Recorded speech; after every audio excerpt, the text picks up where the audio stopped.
Summer point of view. Nandito na kami sa venue kung saan gaganapin ang family dinner ng pamilya ni Sir Adel. Nagulat na lang ako nang makita ko sa lugar na ito si Jordan.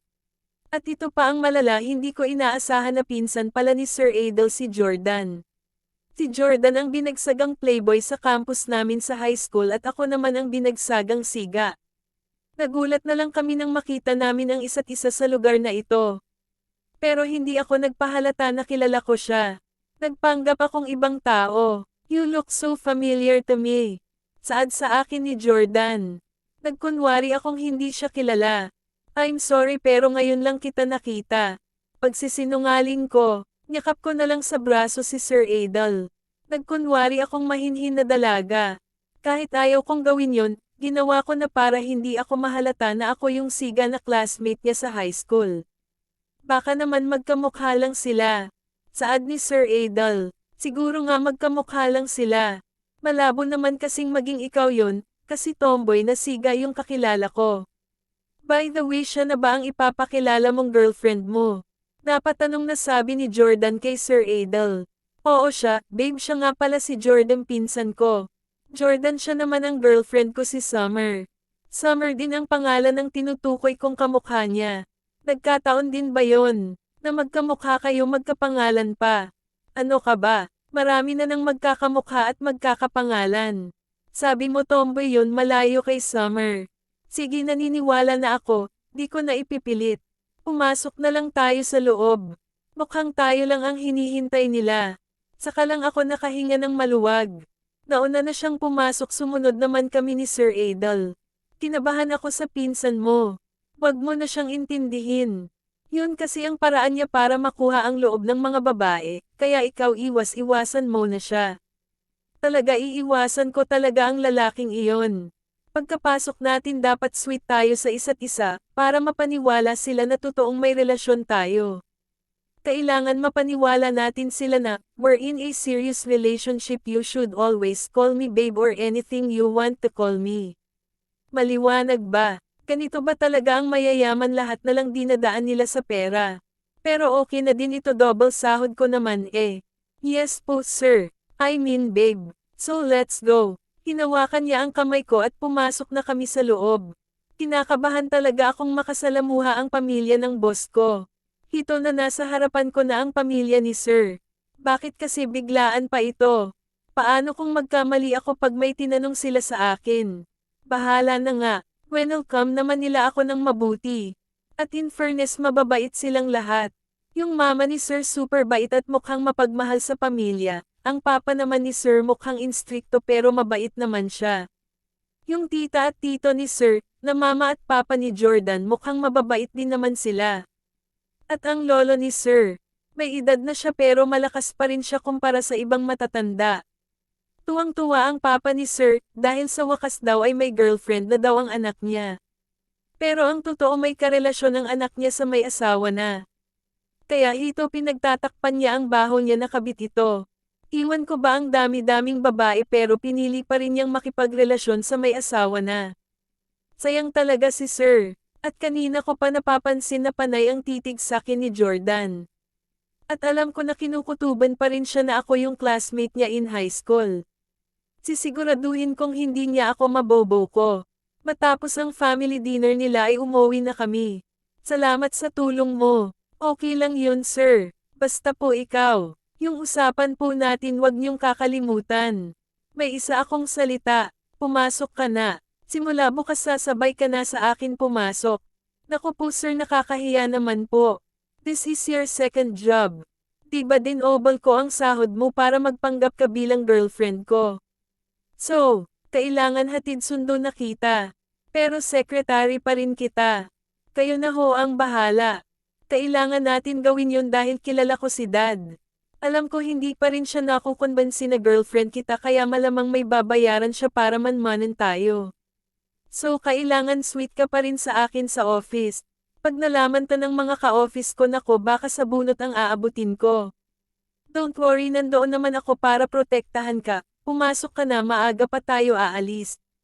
Papasok na ho ako. Good night po sir. Pumasok na ako sa loob ng apartment ko. Adel point of view. Kakapasok ko lang sa loob ng apartment ko.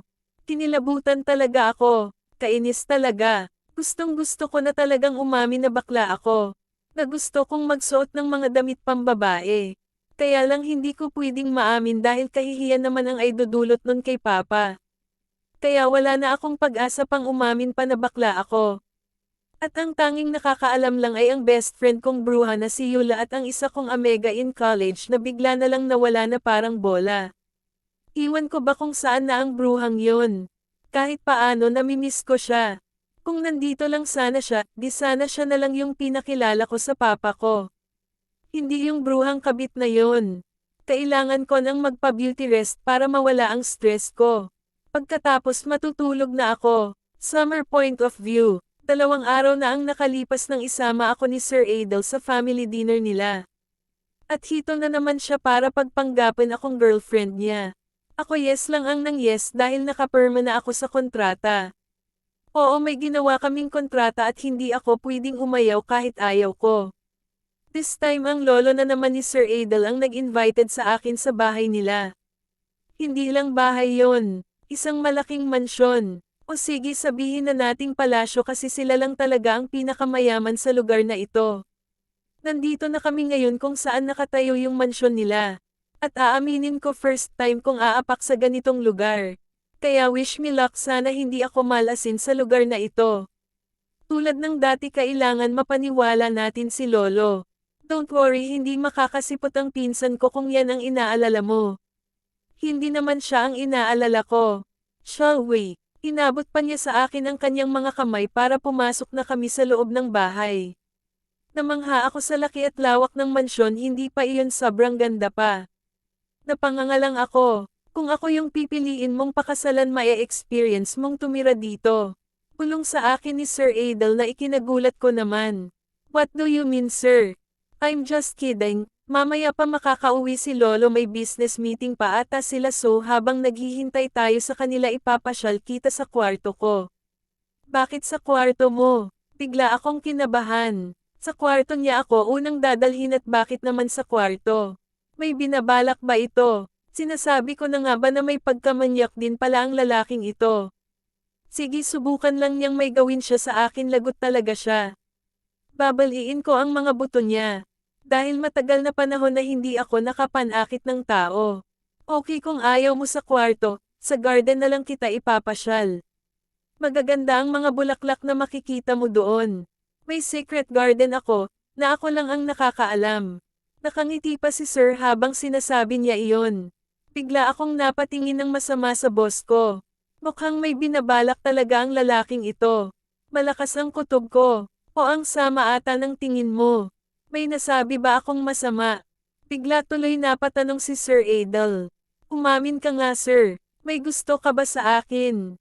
Nagulat ako sa biglang pagtawa ng malakas ni Sir Adel. Paano mo nasabi ang mga bagay na yan? Hindi ba napagkasunduan natin yan na bawal natin magustuhan ang isa't isa? Kanina kasi sabi mo gusto mo akong dalhin sa kwarto mo. Bigla akong na-dirty-minded tapos dadalhin mo ako sa secret garden mo na ikaw lang ang nakakaalam. Siguro may binabalak ka talaga. Bigla niyang sinundot ang noo ko. Para kang sira. Wala kong binabalak sa'yo. Kung ayaw mong pumunta kahit saan dito sa mansyon, umupo na lang tayo sa sala at hintayin sila doon. Napansin ko ang pagkapikan sa mukha ni Sir Adel. Nagilty tuloy ako kung ano-ano kasi naiisip ko.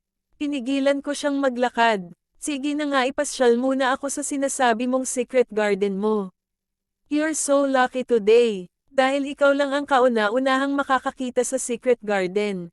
So halika na. Palakad-lakad na kami sa garden nila, sobrang lawak talaga at dinala ako ni Sir sa secret garden niya. Wow! Namangha ako sa ganda ng garden na iyon. Punong-puno ng magagandang bulaklak. Diba ang ganda dito? Actually, this is my secret hideout. Secret hideout. Bakit? Ano naman kaya ang pinagtatiguan niya? Bakit ho kayo may secret hideout? May pinagtataguan po ba kayo, sir? Wala akong pinagtataguan, mayroon lang akong tinatagong lihim pero dito ko lang nagagawa. Ano ho yun, sir? Kung ano-ano na naman ang sumagi sa imagination ko. That's my secret, pag nalaman mo yun hindi na yun secret. Oo nga no. Lumapit na lang ako sa mga magagandang bulaklak at inamoy-amoy yun. Hindi ako mahilig sa bulaklak pero parang nagugustuhan ko na kasi ang gaganda. Pero dahil may nalaman ako tungkol sa'yo, sasabihin ko na rin sa'yo ang malaking sekreto sa buhay ko. Anong ibig mong sabihin, sir? Bigla akong kinabahan, ano na naman kaya ang nalaman niya sa pagkatao ko. To be continue. Subscribe now. Thank you.